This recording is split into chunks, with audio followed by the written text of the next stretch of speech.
बिहार की राजनीति में लालू की हनक बरकरार। एक दो वाक्य बोलकर ही आरजेडी सुप्रीमो मचा देते हैं धमाल। आइए जानते हैं अब ऐसा क्या कहा लालू ने जो बिहार में फूट रहे लालू के बयान बन। जानते हैं खबर विस्तार से।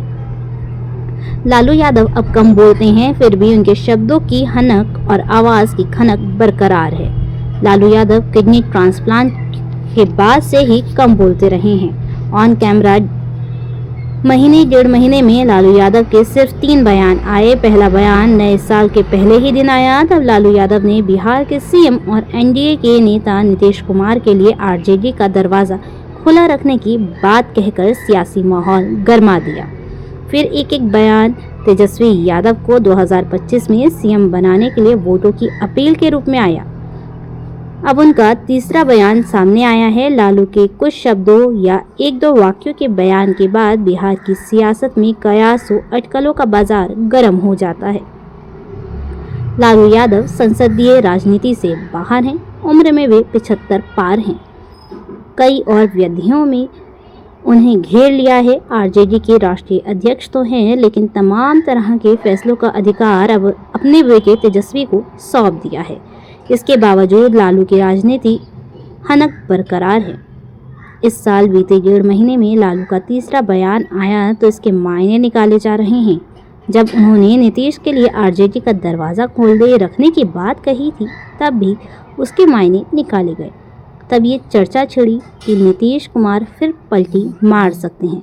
कई दिनों बाद नीतीश को सफाई देनी पड़ी कि अब वे पुरानी गलती नहीं दोहराएंगे। लालू यादव अपने बेटे तेजस्वी यादव को इस बार सीएम बनाने के लिए किस कदर बेचैन हैं, ये इससे ही पता चलता है कि वे उनके लिए वोट करने की सार्वजनिक अपील अभी से करने लगे हैं। नालंदा में एक कार्यक्रम के दौरान उन्होंने ऐसी अपील लोगों से की थी। अब उन्होंने कहा है कि हम लोग बिहार में भाजपा को आने नहीं देंगे। हम लोगों के रहते भाजपा बिहार में कैसे सरकार बना लेगी, ये दिल्ली नहीं बिहार है। लालू ने भाजपा को रोकने के लिए हम लोग का प्रयोग कर सस्पेंस बढ़ा दिया है। सियासी गलियारों में इसके मायने तलाशे जा रहे हैं। इसके 2 अर्थ निकाले जा रहे हैं।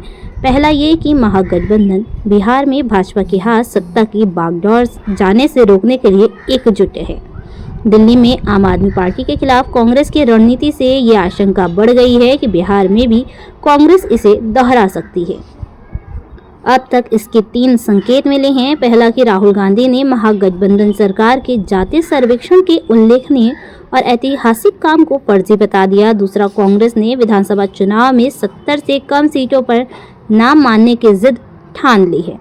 तीसरा, हरियाणा के बाद दिल्ली में कांग्रेस ने आम आदमी पार्टी को किनारे कर इशारा कर दिया है कि उसे एकला चलने में तनिक भी संकोच नहीं है। संभव है कि लालू ने इस आशंका को खारिज करने के लिए ही हम लोग का प्रयोग किया हो। ये सर्वविदित है कि लालू यादव और नीतीश कुमार समाजवादी कुल गोत्र के हैं। 3 साल पहले नीतीश कुमार भी भाजपा के कट्टर विरोधी बन गए थे। वे घोषित तौर पर कहते थे कि मर जाएंगे, लेकिन भाजपा के साथ नहीं जाएंगे। भाजपा के विरोध के लिए ही नीतीश ने विपक्षी दलों का गठबंधन इंडिया की नींव रखी थी। इसके बावजूद वे बाद में भाजपा के साथ आ गए। महाराष्ट्र विधानसभा चुनाव के बाद जिस तरह एकनाथ शिंदे की जगह भाजपा ने अपना सीएम बना दिया, उससे नीतीश कुमार पर भी खतरे की तलवार लटक रही है। इस आशंका को अमित शाह के उस बयान ने हवा दे दी जिसमें उन्होंने कहा था कि बिहार में अगले सीएम का फैसला संसदीय वोट करेगा। उसके बाद भाजपा के प्रदेश स्तर के नेता भी गारंटी के साथ नहीं कहते थे उसके बाद भाजपा के प्रदेश स्तर के नेता भी गारंटी के साथ नहीं कहते कि अगली बार एनडीए का सीएम फेस कौन होगा। माना जा रहा है कि भाजपा को रोकने के लिए ही लालू ने नीतीश को अपने बयान से उकसाने की कोशिश की है, यानी भाजपा का सीएम ना बन पाए, इसके लिए वे नीतीश कुमार से हाथ मिलाने का संकेत हम लोग कहकर दे रहे हैं। बिहार की सत्ता के लिए आरजेडी में बेचैनी है तो एनडीए भी सत्ता हाथ से न जाने की तैयारी में है।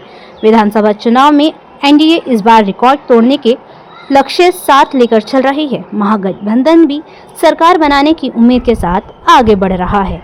अब देखते हैं जनता किसकी सरकार बनाती है।